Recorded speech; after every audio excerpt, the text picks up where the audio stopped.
Hey guys, so today I want to do a comparison here between the Sony Xperia Z1 Compact and the Samsung Galaxy Note 2. So these devices are pretty interesting. Of course. You can probably pick up a Galaxy Note 2 around $500.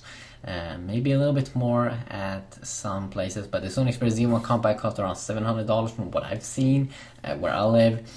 So I want to do this comparison between the Note 2 and the Z1 Compact. Of course, one of the key differences here, because I saw some people actually do enjoy this video, so I want to continue doing them. The key difference here, of course, is the display size. I mean, the Galaxy Note 2, I think it's 5.5 inch, and that's pretty big. It's a pretty big phone, and then of course it comes with an S Pen, which some people call these devices over 5-inch like phablets and stuff, and I'm just like, what the fuck are you talking about? I'm a small guy, I use it as a normal phone, and it is a phone because you can call with it, but some people like to call it phablet. I'm just calling it a phone, but maybe if you're a midget you would call it a phablet, but hey, comparing it here against the Z1 Compact, which is a very interesting device, which is very small with impressive 6 specs, 4.3-inch display. I'm probably gonna get this device very soon and compare it and check it out a little bit. A bunch of different colors, 20 megapixel camera, you can see 6 sound, waterproof. Of course, that is some shit that pretty awesome shit that you pay for. So start off here around 180 grams versus 137 grams, so more of course you get heavier there, around 30-40 grams more on the Galaxy Note 2 to begin with. You get the S Pen, as I said, so you can play around with that. I actually do enjoy it a ton of times, and especially if you are a little bit creative, it's pretty awesome actually. You get this TFT display on the Sony Xperia Z1 Compact, which should have a luminous display, which I think is making it so it doesn't have problems with the viewing angles, but I'm going to see that when I get this device probably. You can see that the same kind of resolution here on the displays, but 5.5 inch on the Note 2 versus 4.3 inch, so 1.2 inch bigger screen, which is actually a lot on the Note 2. That's going to be one of the key differences here that you want to go over. Another key difference here, of course, is the 20 megapixel camera on the Z1 Compact, which is pretty insane, versus 80 megapixel camera here on the Note 2, which is pretty basic, pretty straightforward.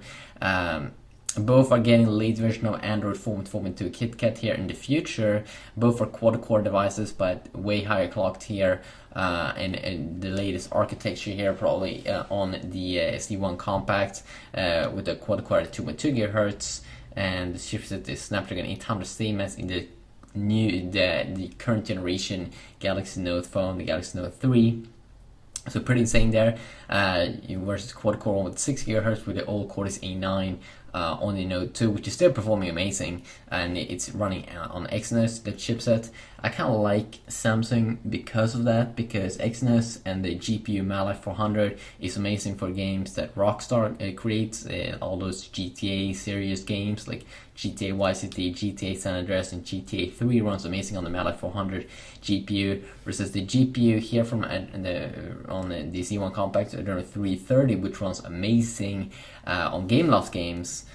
Which overall should be probably better than the 330 if you are into Gameloft games, but into Rockstar games, the Mali 400 is kind of crushing it. It's pretty insane actually how good it is. Of course, you get Samsung's own TouchWiz UI here, which doesn't exactly look the same as the latest Galaxy devices like the S4 and the Note 3 in terms of TouchWiz UI, even though they get the latest version of Android. I'm not sure if that is the same case here with Sony. I don't think it is actually.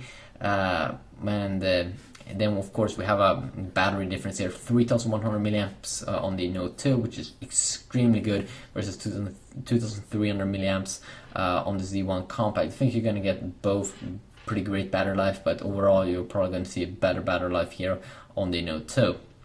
So judge for yourself which one's your favorite, but they're both pretty awesome and great devices. So yeah, peace out.